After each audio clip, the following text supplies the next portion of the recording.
Hi, I'm Senée, the Princess Guide. Thank you all so much for joining me. I'm so happy you're here. In case you don't know me, I'm a qualified mental health professional, life coach, and book author. If you'd like to get an autographed copy of one of my books, or if you'd like to schedule a personal session with me, all the information is in the description box. Now, let's talk about life. And before we get into today's question, I just want you to know if you have a question you'd like for me to answer, you can submit that and all the information is in the description box too. So here we go. Here's today's question. I have always dated older men, but now I find myself more attracted to younger men. It isn't a problem for them or me, but outside people are starting to call me negative names like cougar. Is it wrong for me to be angry? Oh boy. Y'all better get your favorite beverage for this one because this is a loaded question that really gets me fired up. So I'm going to take a sip of tea and calm down, and y'all go get your favorite beverage.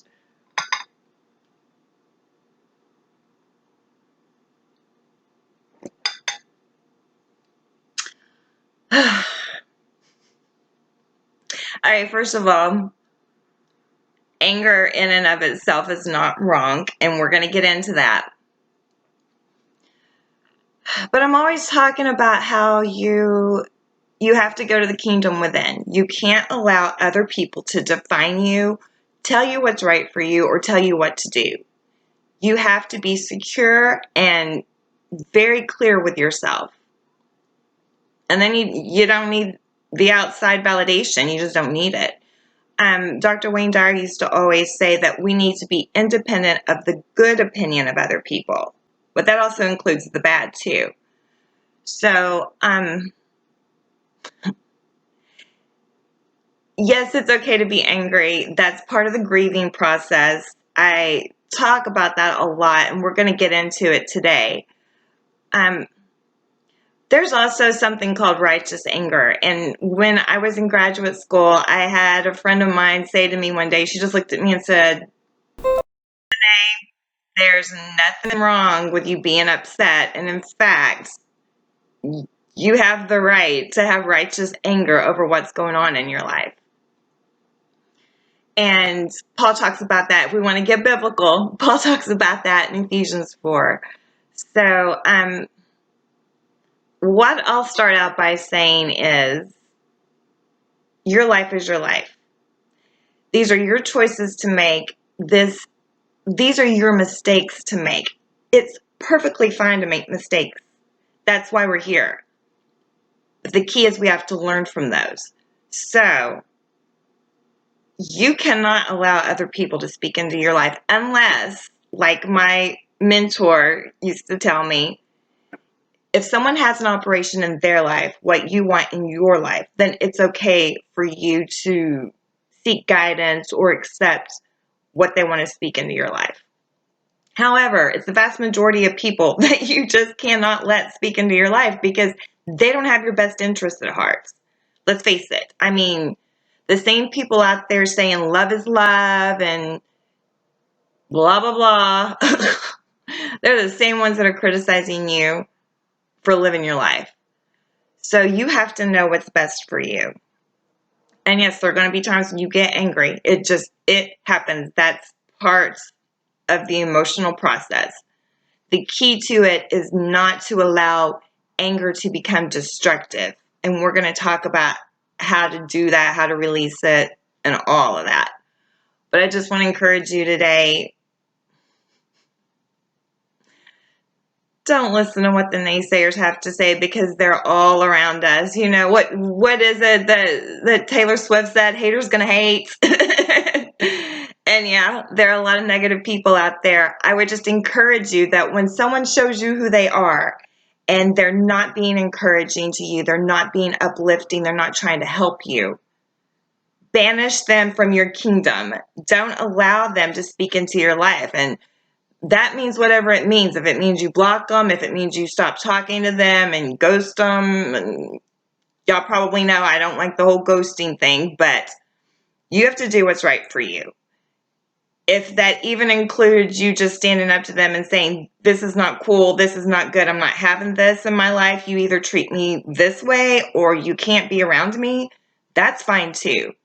And I would encourage you to find some positive people to surround yourself with, like-minded people. And that may be harder to do, especially if you're on this royal road. There aren't a whole lot of us out there. So I would encourage you, find your tribe, or until you can, be alone and encourage yourself. But let's get into it. Let's talk about anger and let's talk about how to process it. You may have heard that ladies and gentlemen don't get angry, that it isn't proper or becoming of them. The real truth is that anger is a natural emotion. It's part of the grieving process and something to be experienced, observed, and released. I've said it countless times and will continue to say it. We grieve many times in life, not just when someone passes over. Anytime we have a perceived loss or massive change in life, we must grieve it to arrive at a place of acceptance and move forward in a positive direction in life. We can have our angry feelings. We can connect with them, own them, feel them, express them, release them, and be done with them, wrote Melanie Beattie in The Language of Letting Go. We can learn to listen to what anger is telling us about what we want and need in order to take care of ourselves, she wrote. In 2014, all the little girls were crazy about the movie Frozen and its theme song, Let It Go. There's something to that story.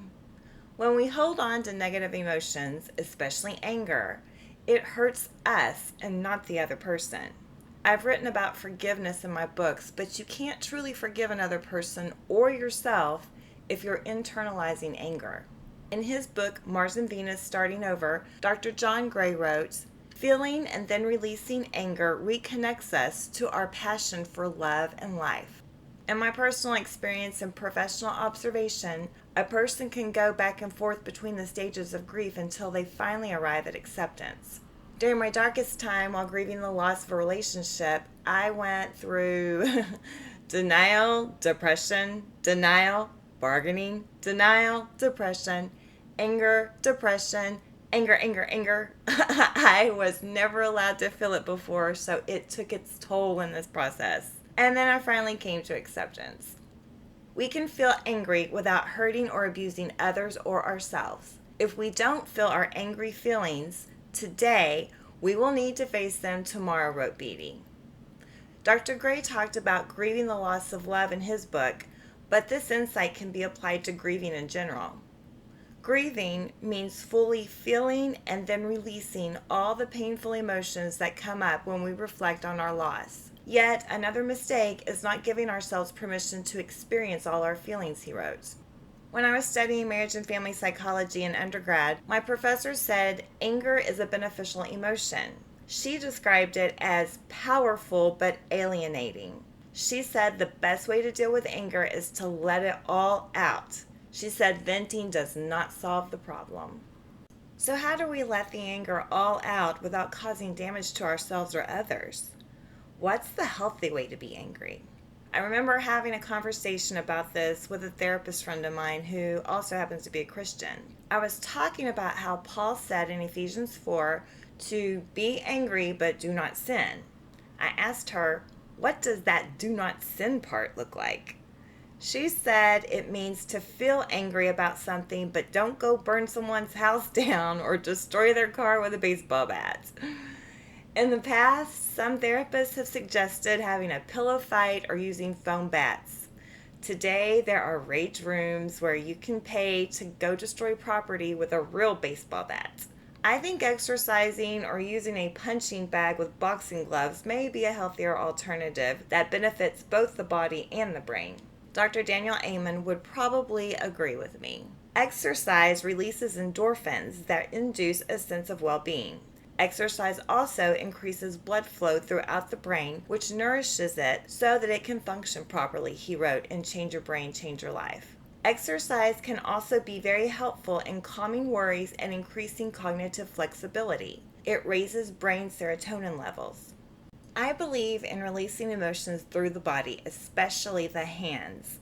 Writing with pen and paper is an effective way to get negative emotions out of the body in a healthy way while giving you the space to be completely open, honest, and transparent. So here's what I want you to do. Get a pen and paper. Write down everything you're feeling as honestly and transparently as you can. If you feel like you need to say something to someone who has wronged you, hurt you, or been the source of your anger, write them a letter. Say everything you might be afraid to say to his or her face. Write it all down and get it all out. Next, find a fireplace, outdoor fire pit, grill, old metal buckets, any place where you can safely burn something. Then burn all the pages of paper you just wrote on. I recommend destroying the paper after you finish so that no one can use it against you. I find burning it especially beneficial. There's something about those negative emotions going up in smoke that is both therapeutic and spiritual all at the same time. If you need to, get in a place where no one can hear or bother you and scream an ugly cry.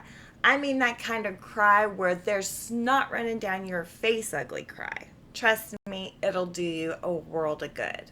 However you choose to feel and release your anger, know that it is just a tool to get you to the ultimate goal of acceptance. Merriam-Webster defines the root word accept as endure without protest or reaction, to recognize as true. Personally, I don't think acceptance means that we have to like what is, but we have to acknowledge that it is what it is and be all right with it. Just not let it bother us. Be advised that you tell yourself, I know this is exactly the way it's supposed to be for the moment.